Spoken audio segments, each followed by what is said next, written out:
नमस्कार, मैं आनंद शर्मा लेकर आया हूं आपके लिए नवीनतम मौसम की जानकारी मौसम विभाग से। आइए देखते हैं पिछले हफ्ते मौसम कैसा रहा।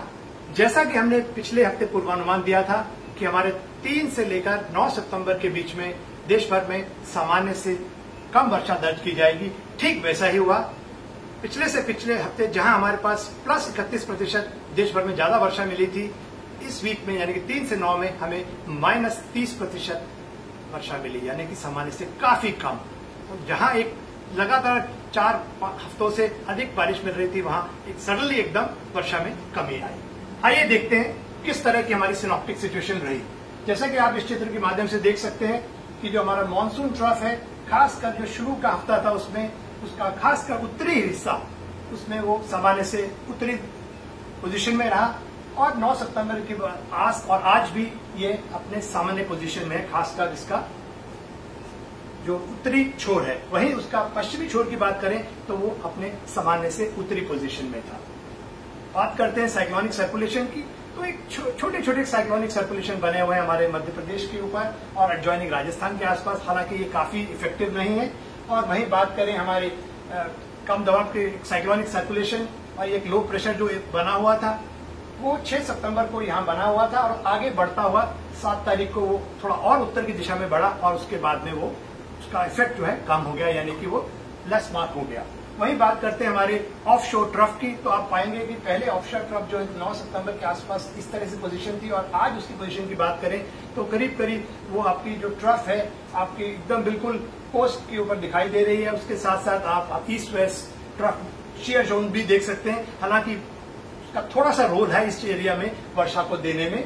और आप दो पश्चिमी जिसे हम ट्रफ कह सकते हैं, ट्रफ इन वेस्टर्लीज, उसको भी इस डायग्राम में देख सकते हैं। आइए आगे बढ़ते हैं।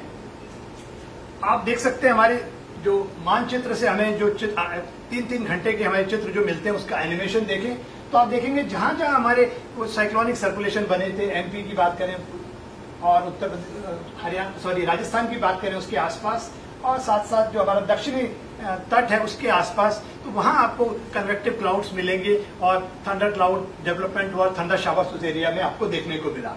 और जहां तक बात करें वर्षा की अगले 5 दिनों की, 7 दिनों की जो वर्षा हमें मिली 7 दिनों की, तो उसमें आप देख सकते हैं कैसे राजस्थान के आसपास जो सर्कुलेशन बना था उसके चलते वर्षा हुई और जो सर्कुलेशन यहाँ बने तो उनके चलते इस एरिया में अच्छी खासी वर्षा मिली। और थोड़ा आपके मध्य प्रदेश और उसके आसपास के इलाकों में और पूर्वी इलाकों में भी अच्छी खासी वर्षा देखने को मिली। जहां तक बात करें हमारी भारी वर्षा की, तो भारी वर्षा जो है आप देख सकते हैं कि हमारे मध्य प्रदेश में 3 सितंबर को विदिशा में 12 सेंटीमीटर, राजस्थान में 4 सितंबर को आपके जो चिरावा है उसमें 14 सेंटीमीटर, बीजापुर यानी छत्तीसगढ़ के आसपास जो है 18 सेंटीमीटर, असम में धुबरी में 19 सेंटीमीटर और वहीं कहते हैं तटीय कर्नाटका में पीडीपी में 24 सेंटीमीटर, केरला में 7 सितंबर को चरथाला में 18 और कोटायम में भी 18 सेंटीमीटर वर्षा दर्ज की गई। वहीं वेस्ट बंगाल में 8 सितंबर को जलपाईगुड़ी में 14 सेंटीमीटर और 9 सितंबर को दार्जिलिंग में 21 सेंटीमीटर और 10 तारीख की आज बात करें तो नीलगिरी और बेलगाम में भी हमें भारी वर्षा दर्ज की गई है। अब बात करते हैं हमारे पिछले 2 हफ्तों की वर्षा के डिस्ट्रीब्यूशन की, तो आप पाएंगे कि जहां हमारा 27 अगस्त से जो 2 सितंबर तक का सप्ताह था उसमें हमें जो कुल देश भर में जो वर्षा मिली थी वो करीब करीब सामान्य से 31% ज्यादा थी और करीब करीब हमारे जो 14 और 8 22 हमारे जो उपखंड यानी कि सब डिवीजन ऐसे थे जहां हमें सामान्य या सामान्य से ज्यादा वर्षा मिली थी। और जब हम आते हैं अगले हफ्ते यानी कि 3 सितंबर से लेकर 9 सितंबर तक, तो जैसा कि हमने पहले कहा एकदम आपका ड्रास्टिक रेनफॉल में रिडक्शन हुआ और उसमें आप देख सकते हैं बिल्कुल जहां एक समय +31% वर्षा मिली थी, अब हमें मिली -30% और हमारे करीब करीब 23 मौसम के उपखंड ऐसे हैं जहां हमें वर्षा सामान्य से कम मिली, जिसका कि हमने पहले से इंडिकेशन दिया था। अब बात करते हैं हमारे 1 जून से लेकर हमारे 9 सितंबर तक की वर्षा की, तो आप इसमें देख सकते हैं अभी भी कुछ हमारे हिस्से देश के ऐसे बचे हुए हैं जैसे कि JNK हो गया, हमारा पश्चिमी पश्चिमी यूपी का हिस्सा हो गया और थोड़ा सा हमारा मणिपुर मिजोरम का, जहां वर्षा सामान्य से कम रही, जो कि लाल रंग से दर्शाया गया। बाकी देश भर में ज्यादातर हिस्सों में वर्षा सामान्य या सामान्य से ज्यादा हुई।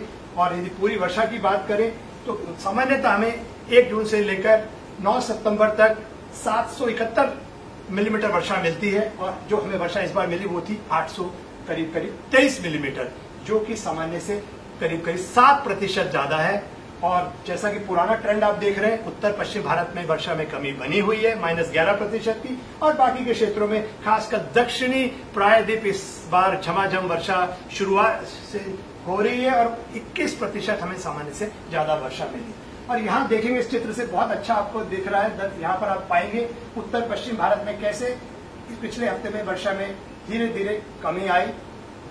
उत्तर पूर्वी इलाकों में देखेंगे तो हालांकि इसमें भी थोड़ी कमी, मगर इतनी कमी नहीं दिखाई दे रही है।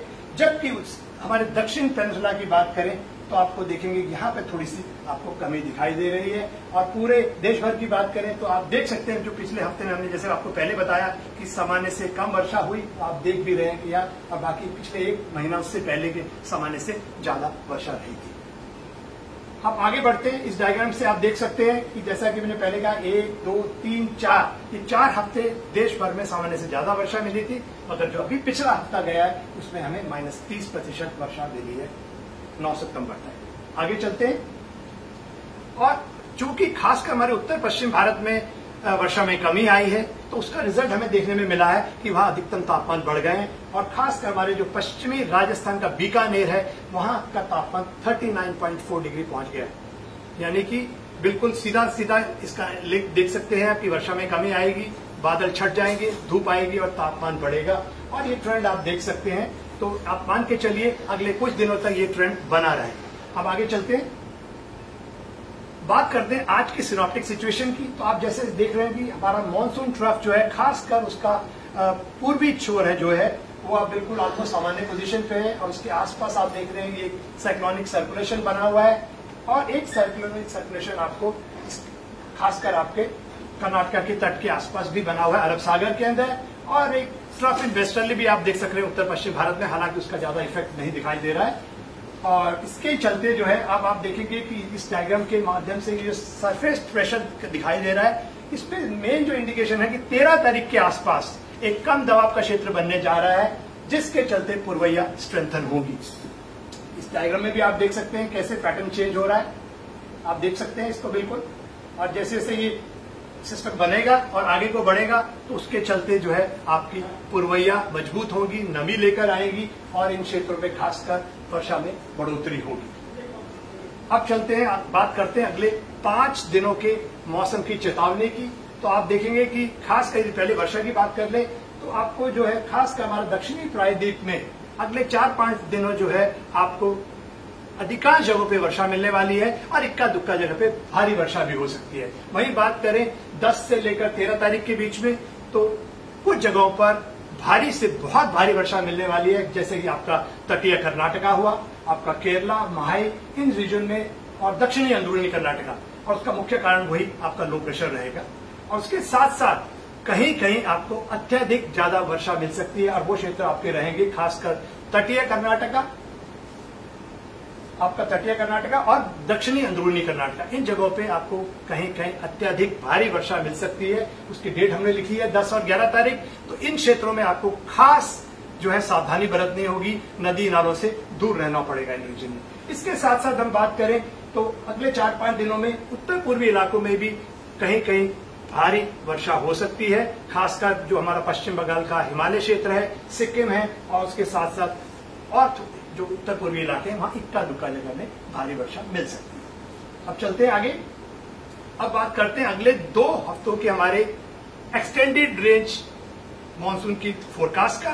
तो आप इस पे देख सकते हैं, इस चित्र के माध्यम से एक चीज बिल्कुल स्पष्ट हो जाती है हमारे सामने कि हमारा जो दक्षिणी पेनिनसुला है वहां पर हमें, और खासकर हमारे पूर्वी इलाकों में हमें सामान्य से अच्छी वर्षा मिलने वाली है।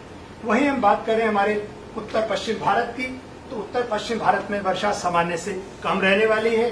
दूसरे हफ्ते में बात करें तो यदि मध्य भारत की, तो पश्चिमी मध्य भारत में आपको सामान्य से ज्यादा वर्षा मिल सकती है। वहीं पूर्वी जो है आपका मध्य भारत है वहां वर्षा सामान्य से कम रहेगी। और चूंकि एक कम दबाव का क्षेत्र बनने वाला है, और वो कम दबाव का क्षेत्र जो है हमारे उत्तरी जो है आंध्रा के तट के आसपास बनेगा, और वो पश्चिम और उत्तर पश्चिम दिशा में आगे बढ़ता हुआ तेलंगाना विदर्भ होता हुआ आगे बढ़ेगा और उन्हीं क्षेत्रों में जो है झमाझम बारिश देगा और भारी से बहुत भारी वर्षा भी आपको मिल सकती है। और जहां तक मानसून की बात करें, मानसून की पहले एक समय पे लग रहा था शायद जिस तरह से अब वर्षा में कमी आ चुकी है उत्तर पश्चिम भारत में, तो शायद मानसून का विड्रॉल हो जाएगा। मगर जिस तरह के हमें सिग्नल मिल रहे हैं, क्योंकि एक कम दबाव का क्षेत्र बनेगा और उसके बाद एक कम दबाव का क्षेत्र और बन सकता है, तो जो हमारी पूर्वीय है वो बिल्कुल निरंतर बनी रहेंगी, जिसके चलते जो है अभी जो है खासकर जो है उस क्षेत्र में हालांकि वर्षा बहुत ज्यादा नहीं है एक्सट्रीम नॉर्थ वेस्ट इंडिया में, मगर चूंकि पैटर्न इस तरह का है तो इसलिए मानसून विड्रॉल के चांसेस कम है। अब बात करते हैं हमारे तापमान की भी, तो आप देखोगे कि यदि अगले 2 हफ्तों की बात करें तो ज्यादातर देश के हिस्सों में अधिकतम तापमान जो है सामान्य से ज्यादा रहने वाले हैं। और वहीं बात करें न्यूनतम तापमान की, तो न्यूनतम तापमान जो है हमारे खासकर यूपी और बिहार और कुछ एरिया जो महाराष्ट्र के वहां पर सामान्य से ज्यादा रहने वाले हैं। तो ये हमारी 2 हफ्ते की, जैसा कि हमने पहले बताया कि समरी है, तो समरी में हमने जैसा डिस्कस किया आपके कि उत्तर पूर्वी और हमारा दक्षिणी प्रायद्वीप में अगले 2 हफ्तों तक सामान्य से ज्यादा वर्षा मिलने वाली है। और उसके साथ साथ उत्तर पश्चिम भारत और साथ साथ हमारा जो है उसमें 11 से 17 वाले हफ्ते में सामान्य से कम वर्षा मिलेगी। वहीं बात करें 18 से लेकर 24 तक की, तो हमारा जो वेस्ट सेंट्रल इंडिया है उसमें हमारे जो यानी कि पश्चिमी जो हिस्सा है हमारा मध्य भारत का, वहां सामान्य से ज्यादा वर्षा होगी। वहीं पूर्वी जो हिस्सा जो है मध्य भारत का, वहां सामान्य से कम वर्षा मिलेगी। और जैसा मैंने एक बार पहले भी कहा कि कम दबाव का क्षेत्र जो 13 तारीख को बनने जा रहा है वो आगे बढ़ेगा और जैसे जैसे वो तेलंगाना विदर्भ से होके गुजरेगा तो उसके आसपास के क्षेत्रों में जो है हमें सामान्य से ज्यादा वर्षा मिलने वाली है। और वो हमारे क्षेत्र जो है जहां पे मिलने वाली है वो है आंध्र प्रदेश, तेलंगाना, महाराष्ट्र, कर्नाटका, केरला। और ये जो है 14 से 17 के बीच में इन क्षेत्रों में आपको सामान्य से ज्यादा वर्षा मिलने वाली है। और जहां तक मानसून का पहले ही हमने डिस्कस किया है कि अभी कोई सिग्नल हमें नहीं मिल रहा है, हालांकि उत्तर पश्चिम भारत में वर्षा में कमी बनी रहेगी। तापमान बिल्कुल सामान्य से ऊपर बने रहेंगे अगले 2 हफ्तों में, अधिकतम तापमान खासकर, और न्यूनतम तापमान जो है हमारे खासकर जो है मध्य भारत, उत्तर प्रदेश, बिहार और अंदरूनी महाराष्ट्र में न्यूनतम तापमान सामान्य से ऊपर बने रहेंगे। दोस्तों, ये सब जानकारी आप हमारे मोबाइल ऐप के द्वारा भी ले सकते हैं। यदि आप जानना चाहते हैं किसी स्थान विशेष पर कहां भारी वर्षा होने वाली है तो आप हमारा मौसम ऐप डाउनलोड करिए। यदि आप जानना चाहते हैं कृषि और कृषि आधारित, मौसम पे आधारित कृषि सलाह के बारे में, तो हमारा मेघदूत आप ऐप डाउनलोड कीजिए। और चूंकि अभी अगले 5 दिनों में, जैसे हमने पहले बताया आपको चेतावनी में, कहीं कहीं आपके थंडर स्टॉर्म हो सकता है, लाइटनिंग हो सकती है, वज्रपात हो सकते हैं, यदि उसकी जानकारी आपको चाहिए तो हमारा दामिनी ऐप डाउनलोड करें। और यदि आपको डिस्ट्रिक्ट या ब्लॉक लेवल स्पेसिफिक जानकारी चाहिए तो प्रदेशों में स्थित हमारे मौसम केंद्र को संपर्क करें और उनसे ये जानकारी आप ले सकते हैं। आज के लिए बस इतना ही। अगले हफ्ते फिर मुलाकात होगी नई जानकारी के साथ। नमस्कार।